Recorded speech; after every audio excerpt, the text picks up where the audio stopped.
Hola, Dios les bendiga. Bienvenidos a la clase número 7 de libros poéticos.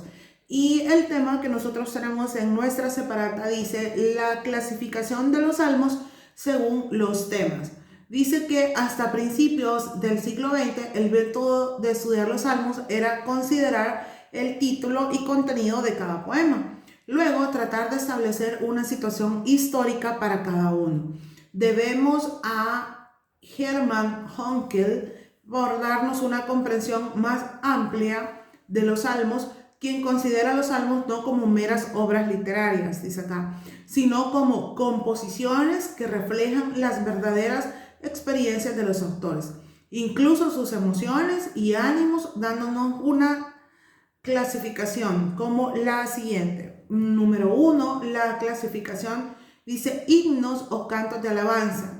Para eso son los salmos 8, 19, 29, 33, del 46 al 48. Y de ahí hay una serie de salmos que se mencionan y llegamos desde el 145 al 150. Se conocen como himnos o cantos de alabanza. Estos salmos, dice, exaltan la grandeza, el poder y el amor divino manifestado en la obra de la creación y en la historia de Israel desde su comienzo como nación.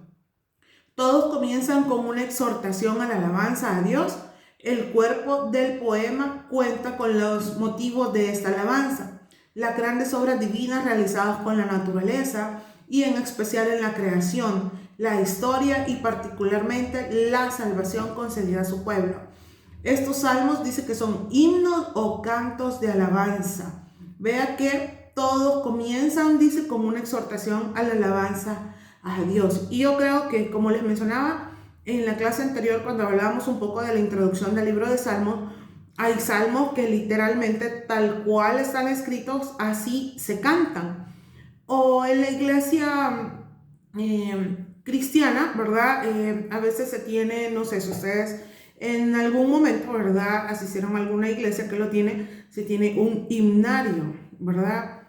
Un himnario, es decir, donde están todos los himnos que se han escrito cristianos y incluso, se ponen también ahí algunos salmos que se puedan cantar. Uno de los salmos más cortos, que es el Salmo 117, está incluido entre estos cánticos de alabanza, donde dice, pueblos todos, batid las manos.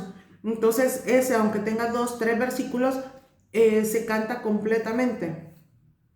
Y así hay varios, ¿verdad? Bueno, que examináramos cuáles son los que en realidad nosotros nos podemos y los podemos cantar. No canto porque de verdad que no soy tan buena cantando, pero es bueno, yo sé que el Señor sí nos oye cantar y para Él pues es un deleite que nosotros lo hagamos. Entonces tenemos que hacerlo por eso.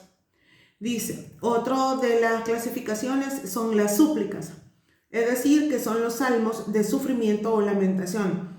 Estos poemas, dice, consisten en invocaciones, súplicas y lamentaciones que se dirigen a Dios.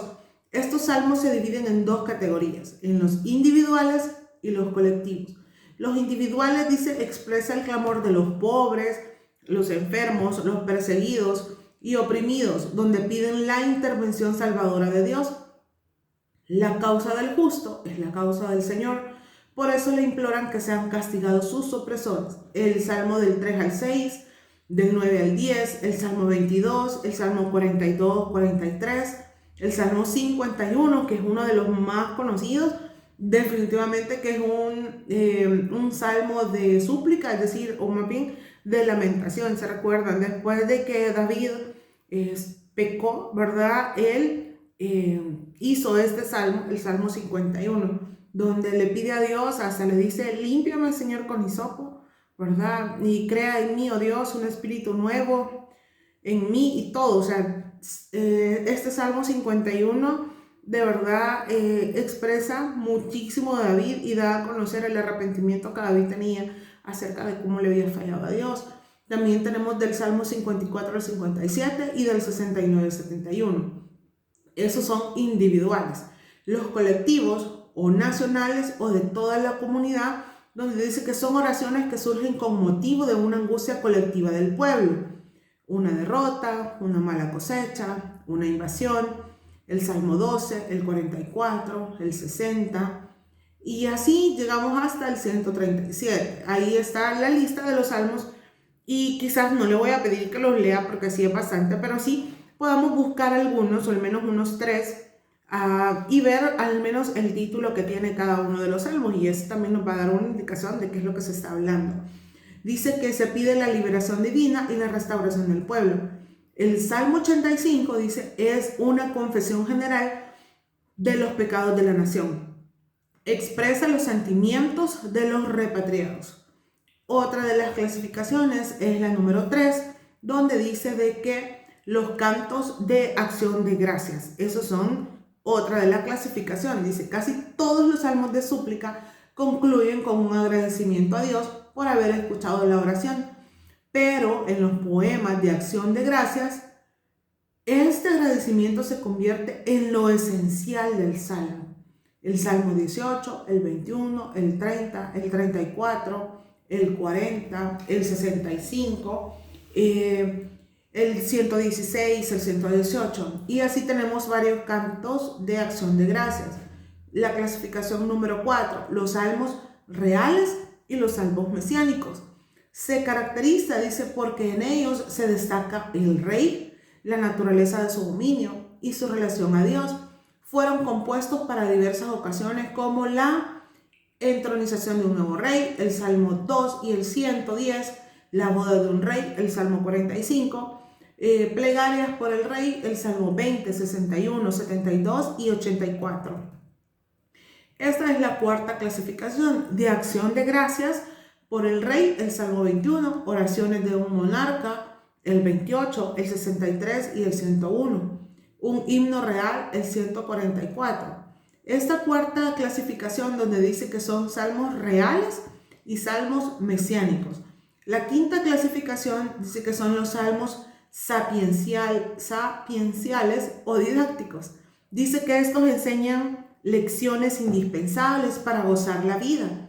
El Salmo 1, que es la introducción de todo el salterio, dice, hace un contraste entre el camino del justo y el del pecador, mientras que los salmos 127 y 128 se concentran en las bendiciones de los que disfrutan los piadosos. Las excelencias de la ley revelada por Dios a su pueblo son temas de los salmos 19, del 7 al 11 y el 119. Esos son sapienciales o didácticos, ¿verdad? El problema perenne de por qué sufren los justos y prosperan los malos se trata en los salmos 37, 49 y 73. Luego, la sexta clasificación son los salmos históricos. Los hebreos, dice, se deleitaban en oír la narración de su historia y en especial la de su salvación. Los salmos principales y los periodos que describen son el Salmo 78, del Éxodo hasta el establecimiento de la monarquía davídica. El 105, desde Abraham hasta la conquista de Canaán. El 106, desde Egipto hasta el tiempo de los jueces. Y el Salmo 136, desde la creación hasta la tierra prometida. Estos son los salmos históricos. 7. La séptima clasificación son los salmos alfabéticos o acrósticos. Son los que en cada verso, o en el caso del Salmo 119, cada estrofa comienza con una letra del alfabeto hebreo en su debido orden. Se cree que el propósito era ayudar a la memoria en el aprendizaje de estos poemas. Ellos son el 9, el 10, del 25, 34, 37, 111, 112, 119 y 145. Y tenemos otra clasificación que creo que es la última clasificación que nosotros tenemos acá, que son los salmos imprecatorios. Veamos, de este vamos a hablar como hay un poquito más de contenido acerca de estos salmos. Dice, el término imprecación se refiere a maldición. En más de 20 salmos, el poeta respira un manifiesto espíritu de venganza hacia sus enemigos. Pide su derrota y destrucción.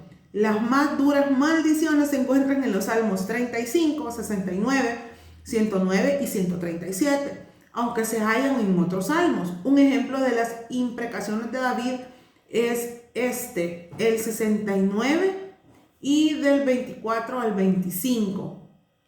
Esto significa, dice que imprecatorio, que dice que se refiere a maldición. Y yo antes cuando leía los salmos, yo decía, ¿por qué expresan tantas cosas malas, verdad? Acerca de hacia otras personas. Pero yo no sabía nada acerca de la clasificación de los salmos, obviamente. Pero para mí decía yo, bueno, es demasiado esto, demasiada venganza veía yo en un salmo. En realidad sí hay. Pero se recuerda usted que los tiempos pues eran así, ¿verdad? Era de luchar contra otros pueblos, ganar terrenos, ganar respeto. Esa era la forma en cómo se manejaba anteriormente todo esto, ¿verdad? Entonces, por obvias razones, pues, ni modo, había que pedirle a Dios que le ayudara a derrotar al enemigo. Dice, tales expresiones parecen ser contrarias a la exhortación de Cristo, donde dice, amad a vuestros enemigos. Esta era la parte donde yo decía que por qué los salmos eran como tan malos que querían que acabara con todo, decía, ¿verdad? Entonces, pero era por eso, porque uno ya tenía la idea de donde Dios dice que hay que amar a nuestros enemigos, pero los tiempos eran otros, eran complicados y definitivamente que era necesario, ¿verdad? Porque incluso Dios, ¿verdad?, les decía al rey que estaba en ese momento, miren, acaben con ese pueblo y termínense todo. ¿Cómo se puede armonizar las imprecaciones, dice, del salmista con la enseñanza del Sermón del Monte? Dice acá, las imprecaciones de los salmos son poesías que pueden expresar las ideas con frases radicales, exagerando la pasión para impresionar al lector. Esta exageración, fruto de una imaginación ardiente y de un temperamento fogoso, es muy corriente en los escritos bíblicos.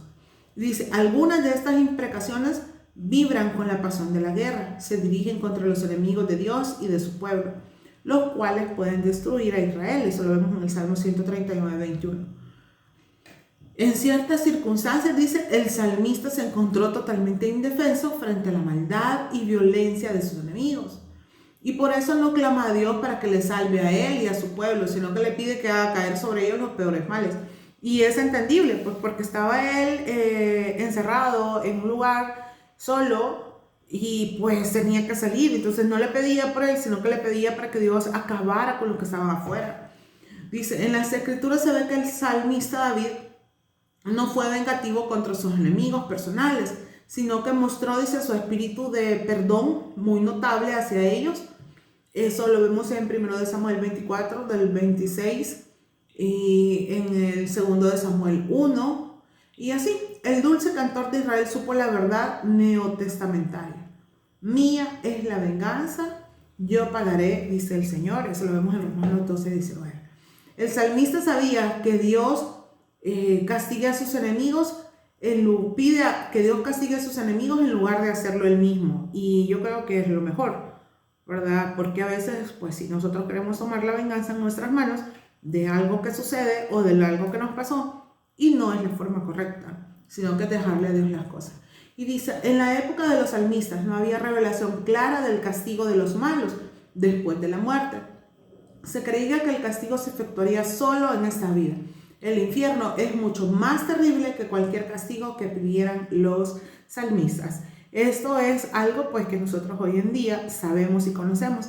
Y sabemos que en los tiempos antiguos, ¿verdad?, las guerras y todo lo que se daba por un terreno, por un espacio, ¿verdad?, donde ir conquistando, pues era así. Pues ahora sabemos que nuestros enemigos, ¿verdad?, y Satanás y todos los que con él estén, les espera un fuego, ¿verdad?, que quemará por siempre.